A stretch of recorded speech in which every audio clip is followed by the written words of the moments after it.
ating mga participants. Salamat ng marami sa inyong paglilingkod sa ating Panginoon. Tayo po ay narito sa Kanya ay sumamba at nagpasalamat sa lahat ng kabutihan na pinagkaloob ng Panginoon sa bawat isa sa atin. Pangalawang beses mo na po ito tatayo sa iglesia ito. Kaya 2 months na po ako. Every first Sabbath of the month ay dito po ako sa inyo at sa Timog, yung inyo pong anak. Marami po ang nagkakamali mga kapatid, pero nagpapasalamat na rin ako sa Panginoon. Ako po ay graduate 1990. 22 years na rin po ako sa gawain. I was ordained 1998. Pero 45 na po ako. Bukas po ay 46 ako. Birthday! Allah. Mabilis ng panahon ng kapatid. Pero pag ako yung nakakausap ng mga elders, katulad nga kanina, hindi lang po siya nagsabi sa akin. Ang sabi niya po sa akin ay, ordained na po ba kayo? Mga kapatid, hindi ko alam, mukhang bata ba ako? Nakakatuwa ng kapatid. Kasi marami na po nagsasabi na ako ba'y ordained na. Kasi akala nila kasi ay, ang edad ko ay mga 30 or 35, pero 46 na po ako bukas. At nakatutuwa sapagkat ang inyong lingkod ay nakalibang distrito na sa loob ng 22 years. At ito po ang panglima. Kasi matagal po ako naglilingkod sa ibang distrito. Ang unang distrito po na ako naglingkod ay 11 years. Na ako ay kanilang naging pastor. 4 na presidente po ang dumaan. Kaya ako po ay nagkaroon ng pangako o commitment na gusto kong maglingkod sa isang distrito at least 1 year or 2 years the most. Then gusto ko uling makaranas sa ibang distrito. Kasi ayaw ko pong mag-retire na hindi ako kilala sa Metro Manila. Sa Cavite po ay kilala ko, Pastor Damian. Pero dito sa Manila ay hindi po ako kilala kasi doon ako tumagal ng 20 years. Kaya isang pribileyo na kayo po makasama at makapaglingkod sa lugar na ito ng Metro Manila, especially sa Las Piñas. Ang pamagat po ng ating po text ay matatagpuan sa John chapter 15 verse 1. At pinamagatan ko po ito, in the hands of God. Sa board kasi ay na-challenge ako isang kapatid na nagsabi, Pastor, pwede ba itapik mo ang pamagat na in the hands of God? Sa kamay ng Panginoon.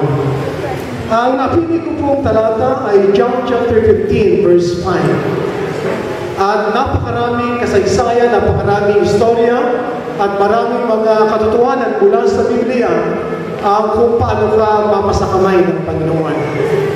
At ako'y nananampalataya at sumasampalataya na ngayong umaga sana po tayo lahat ay mabusog ng karanasan at ng mga salita ng ating Panginoon. Gusto ko basahin ang John chapter 15 verse 5. Ang sabi po ng ating Panginoon sa kanyang mga disipulo, ako ang puno ng ubas, kayo ang mga sanga. Ang nanatili sa akin at ako'y sa kanya ay siyang magbubunga ng marami, sapagkat kung kayo'y hiwalay sa akin, ay wala kayong magagawa. Tayo po yung buko mananalian sa panalangin. Amang banal na makapangyarihan sa lahat, nais po namin kayong purihin, pasalamatan sa inyong kabutihang pinagkakaloob sa amin. Nais po namin kayong magsalita ngayong tanghali, Panginoon, ng mga inspirasyon, ng mga katotohanan, upang ito ay amin pong hindi lamang marinig, kundi maging bahagi nawa ng aming buhay. Habang kami naghihintay sa inyo sa ikalawang pagparito, mangyari nawa na kaming lahat ay maging handa. Gawad nawa sa amin ang iyong mayamang paspas, ang patuloy na pakisama ng Banal na Espiritu, sa aming pong paglilingkod at pagsamba at pakikinig ng inyong salita at mga karanasan na inyong pinagkaloob. Ang lahat na ito'y aming pakiusap sa pangalan ng aming pinapagligtas na si Jesus. Amen. Gusto ko lang pong idiin, mga kapatid, ang salita ng Panginoon sa John chapter 15 sa kanyang mga disipulo. Sapagkat kung kayo'y hiwalay sa akin, ay wala kayong magagawa. Okay po ba yung sound? Okay lang po, naunawaan?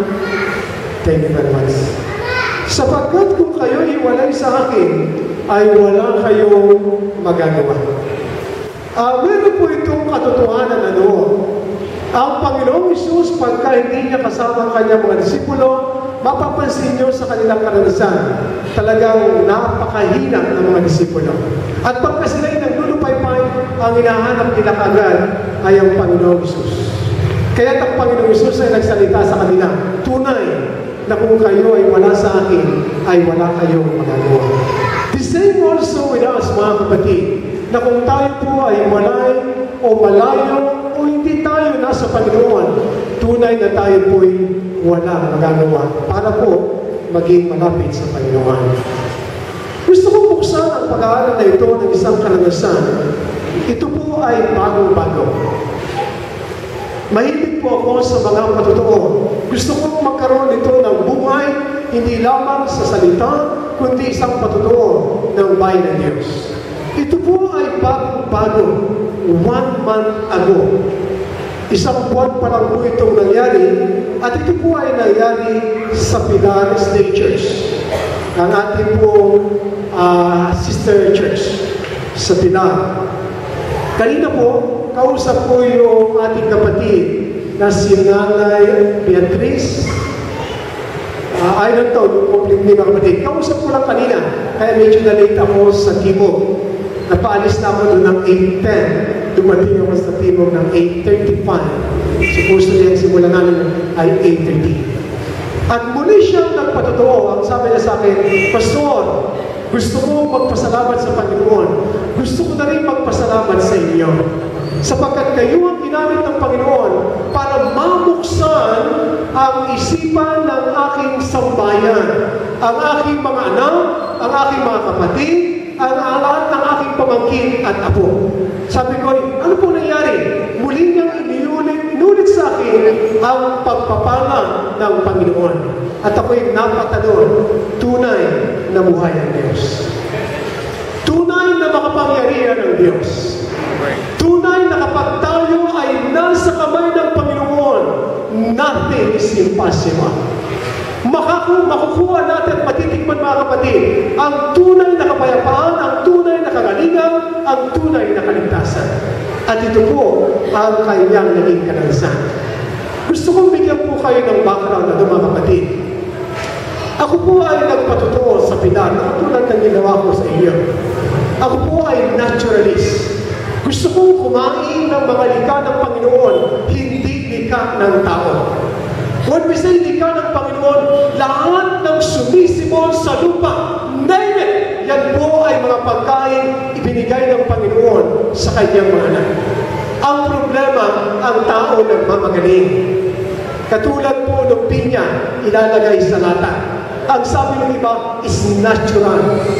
Mga kapatid, pagka ang pinya ay tumubo sa lupa, yun ay pinitas mo, piniyak mo, yun po ang natural. Hindi po ako naniniwala na ang pinya pag nilagay sa lata is natural. Saan ka nakakita ng pinya ilagay mo sa lata na tatagal for how many months na hindi masisira?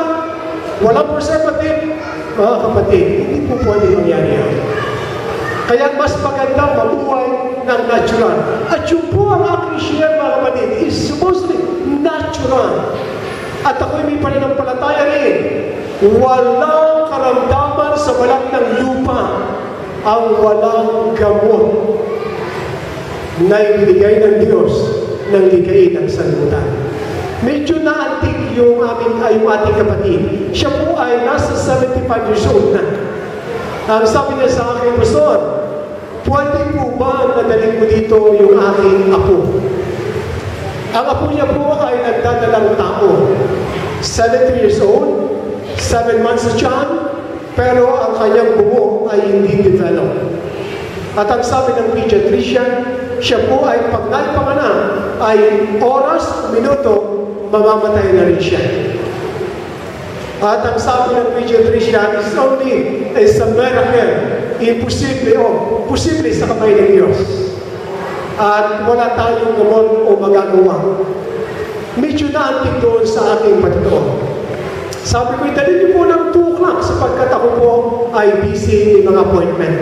At 1:32, naandun na po sila sa pila. Ang akala ko mga kapatid, yung kanyang apo at siya, at yung mga members sa iglesia, na mga active na kamag-anak niya, ang makakasama. Pero mga kapatid, lo and behold, ang kanyang buong angkan, mga 30 po yung dumating sa akin. Hindi ko alam kung anong patutuo ang sinabi ni ating kapatid na ito. Pero nung ating mga palit kinausap ko, lahat ay sinabi sa akin na sabi ko, hindi po ako doktor. Ako po ay pastor. Pero nabubuhay lamang sa pananampalataya na ang likha ng Diyos na ibinigay sa atin. Lahat ng ito ay mayroong kaganapan at kagalingan sa buhay ng kanyang mga anak. At ito ay buhay na patutuo sa inyong amang lingkod. Kaya nung kami po ay nagkaroon ng meeting counseling, hanggang sa dumating kami sa pag-uusap ng 2 hours. Lahat po sila mga kapatid ay napanuwa. Kasi ang sinabi ko mga kapatid, ang inyong pinsan o pamangkin ay ang kagalingan niyan ay nasa kamay ng Panginoon. Wala tayong magagawa kundi siya lang ng mga kapatid.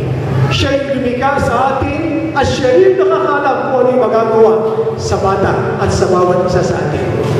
Ang sabi ko sa kanya, pinag-testimony ko muna yung apo.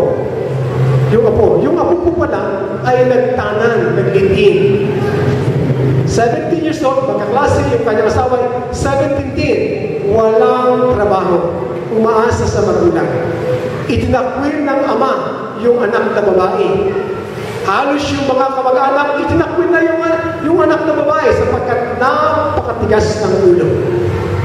At ang sabi pa nga, yan ang bunga ng iyong ginawa pagkakasala sa Panginoon. Mga kapatid, walang may tutulong kung tayo po ay magsisiyan. Ang ginawa ko mga kapatid, kami nag-pray, nagpatawaran, at ang sabi ko, yung iyong kinakasama ngayon, maghiwalay na muna kayo. Hindi kayo mag-asawa. Kasalanan malaki sa Diyos. At ang iyong ama na ikaw ay hinakwil, sabi mo, humingi ka ng tawad sa iyong ama, sa iyong ina, sa iyong mga kapatid, sa iyong mga tita. At siya na po yung biyak doon mga kapatid. Pagkatapos, humingi ka rin ng tawad sa Panginoon. Walang imposible sa Panginoon. At pagkatapos na kami manalangin, ako po ay nag-counseling based on my experience. Ang sabi ko sa kanila, kayo po ay manalangin tuwid-tuwidan. Ipanalangin natin ang kalagayan ng iyong apo at ang kanyang pagdala ng tao. Malay mo, ito'y pakinggan ng Panginoon. Alam niyo mga kapatid, ang pinagawa ko lang sa kanya ay pinainom ko siya ng kalahating katas ng kinatas ng malunggay. Yung kalahating baso ng kinatas ng malunggay, ang sabi ko, katasin mo ito, magkatas ka ng kalahating baso ng malunggay, inumin mo every meal. Magang, tanghali, hapon. Every meal hanggang sa ikaw ay manganak. Tingnan po natin ang kamay ng Diyos. Sa kanyang nilikha at ang inyong pananampalataya sa Kanya. Mga kapatid, lo and behold, ang Diyos ay buhay. Siya ay makapangyarihan. Ang malunggay itusok mo lamang, putulin mo kahit ilang beses, sisibol at sisibol. Ganyan kamuti ang Panginoon. Pero is wonders upon wonders. Ayon po sa Amerika. Ayon sa kanilang research. Mga kapatid, after 1 week, 2 weeks, I think 3 weeks, ay nagtatalon ang lola pati yung bata. Sapagkat nung magpa-check up, yung apo sa kanyang doktor, sa pediatrician, maging ang doktor ay nagulat. Ang sabi niya, nung ito'y kanyang tingnan at kanyang x-ray o check up yung mga kapatid at tingnan sa ultrasound mga kapatid, it was incomplete. It was not perfect. Pero ng kanyang tinanong kapatid, it was complete. It was perfect. Ayon sa bibig ng doktor. Mga kapatid, buhay ang Panginoon. Yun nga lamang tayong mga anak ng Diyos na naturingang punong-puno ng katotohanan para bagang napakalayo ng kamay ng Diyos sa bawat isa. Sinubukan niyo na ba ang Panginoon? Sinubukan na ba natin ilagay ang ating buhay sa kamay ng Panginoon? At maranasan ang kanyang pagpapala na kung paano tayo mabuhay sa kamay ng Panginoon. Na para bagang wala tayong problema. Mga kapatid, totoo ang Diyos ay napakabuti sa kanyang mga anak.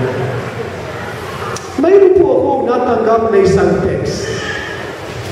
Marami pong nagte-text sa akin at baka ito'y natanggap nyo rin. Pero ako po'y naanti. Tumimo sa kaibuturan ng aking puso, gusto kong i-share. Yung natanggap, purihin natin ang Panginoon sapagkat ang pabalita ay nakarating sa inyo. Ito po ang text. Merong isang binata na naglalakad sa tulay. Ang kanyang kasabay is a dream marahil, is a vision or dream. Siya'y naglalakad sa tulay. Kasama niya ang Panginoong Hesus. Ang sabi ng binata sa Panginoong Hesus, Panginoon, pwede po ba akong kumapit sa inyo? Kasi baka po ako'y malaglag sa tulay habang ako'y naglalakad. Sino po ang nakatanggap ng text na yun? May nakatanggap. Pero ang sabi ng Panginoon, huwag kang humawak sa akin. Ako ang hahawak sa iyo. Sapagkat kung ikaw ay hawak sa akin, baka ikaw ay makabitaw at malaglag. Sapagkat kung ako ang hawak sa iyo, hindi kita bibitawan at sigurado hindi ikaw malalaglag. Mga kapatid, sa kamay ng Panginoon, in the hands of God, ay tunay na sigurado ang ating kaligtasan.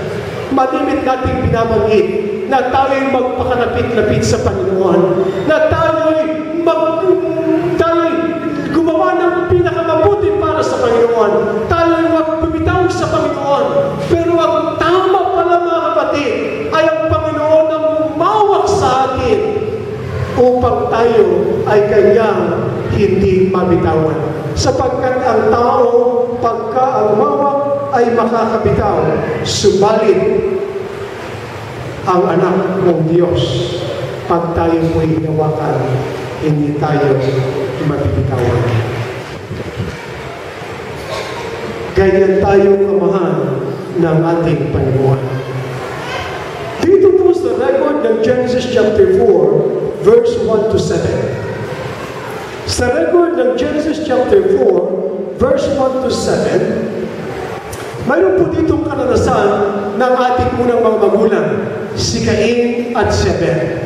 Gusto kong makita niyo mga kapatid ang liwanag ng mga bagay na ito na kanilang ginawa na makapagpibigay sa atin ng ipayong inspirasyon sa tamang paglilingkod at pagbibigay ng ating buhay sa kamay ng Panginoon.